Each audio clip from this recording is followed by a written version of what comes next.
காலையில் செல்லை ஓப்பன் பண்ண உடனே சேகர் பாபு ஒரு புகழாரம் தான் வெளியில் வருது. நான் தான் அப்போ இருந்து படித்து சொல்கிறேன். நீங்கள் யாருமே கேட்க மாட்டீங்க. உண்டியலில் காசை போடாதீங்கன்னு சொல்லிட்டு உண்டியலில் காசு போடுறதுனால தான் அறநிலைத்துறைன்னு ஒன்று வருது. அந்த உண்டியலில் நீங்கள் காசு பண்ணால் கோயிலை பக்கம் ஒரு ஆள் கூட வர மாட்டாங்க. ஏன் நீங்கள் முருகனா சாப்பிட்டு போகிறாரு? இல்லை, எந்த கோயிலில் உண்டியல் போட்டாலும் அந்த காசை எடுக்க அறநிலைத்துறைக்குன்னு ஒரு ஆளை நியமிச்சிருக்காங்க. அதுதான் சேகர் பாபு. அவர் சும்மா இருந்தவர் இன்னைக்கு கோடி கணக்கில் சம்பாரிச்சு வச்சிருக்காரு. அவருக்கான சம்பளம் 1 லட்ச ரூபா கொடுப்பாங்களா கவர்மெண்ட்லேருந்து? இன்னைக்கு எத்தனை கோடி சம்பாதிச்சிருக்காரு? அவர் எப்படி வந்துச்சு? நீங்கள் பார்த்து தேர்ந்தெடுத்து ஓட்டு போட்டு அவரை ஜெயிக்க வச்சு அறநிலைத்துறை காவலராக வச்சுங்க. ஏன்னா இந்த பணமெல்லாம் பத்திரமா சேகரிச்சு வைப்பாருண்டு. ஆனால் சேகர் பாபு அவர் வீட்டுக்கு கொண்டு போயிட்டார். அவர் சொத்தாக வாங்கி குடிச்சிருக்காரு. பார்த்தீங்கன்னா எப்படி வந்துச்சு அவருக்கு சொத்து? இதெல்லாம் உங்களுக்கு தெரியாது. அதனால தான் உங்களை சோற திங்கிறியா பிய திங்கன்னு கேட்குறாரு. அவர் என்ன சாப்பிட்டாரோ அதைத்தான் உங்களுக்கு சொல்கிறாரு. அது எல்லாத்துக்கும் தெரியுதா, புரியலையா? ஒரு மனிதன் டக்குன்னு பேசுகிறாருன்னா அவர் சாப்பிட்டதை அவர் சொல்கிறார். தெரியுதா? இதுக்கு தான் சொல்கிறது, நீங்கள் உண்டியலில் காசை போடலைண்டா அறநிலைத்துறைன்னு ஒன்று கிடையவே கிடையாது.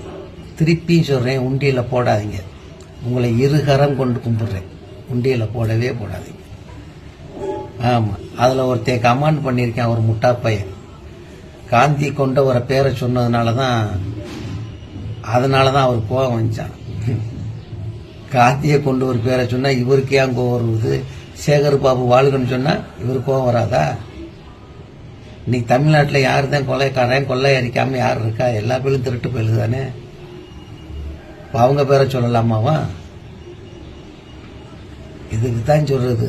சத்தியமா சொல்றேன், இனிமே நீங்க போட்டீங்கண்டா அந்த பாவம் பூரா உங்களைத்தான் சேரும். நீங்க நல்லது நினைச்சு போடுறீங்க, ஆனா பாவத்தை நீங்க சம்பாதிக்க போறீங்க. அவ்வளவுதான் நான் சொல்லிட்டேன். எனக்கு தெரிஞ்சதை சொன்னேன். அதுக்கு மேல உங்க சொல்றோம். இதுல எல்லாம் 2 முட்டாளுக்கு நிறைய இருக்காங்க. ஒருத்தன் ஒன்று சொன்னோம்னு சொன்னா அதுக்கு கமாண்ட்ல தப்பா கமாண்ட் பண்றான். லூசு பயில்களா கமாண்ட் பண்றவன் உங்க ஐடியா ஓப்பன் பண்ணி வச்சுட்டு கமாண்ட் பண்ணுங்க. பொட்ட பையன் மாதிரி ஆஃப் பண்ணிட்டு அடுத்தவனை திட்டாதீங்க. தெரியுதா? நீ அப்ப நான் சொன்னல, அவர் பீதுண்டா திங்கிறவன் தான் சொல்லுவாண்டி. நீ என்ன சொல்லி திட்டுறியோ அதைத்தான் திருப்பி உன் பொண்டாட்டி பிள்ளையும் திட்டுவேன். ஏன்டா அடுத்தவனுக்கு விட்டு கொடுக்குறீங்க அவன் பொண்டாட்டி பிள்ளைய? நாகரீகமா பேசுங்க, நாகரீகமா சொல்லுங்க.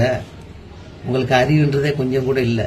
அடுத்தவனுக்கு கூட்டி கொடுக்குற வேலையாச்சும் இருக்கீங்க. அந்த கமாண்ட் பண்றவனை சொல்றேன், மத்தால தப்பா நினைச்சுக்கிறாங்க.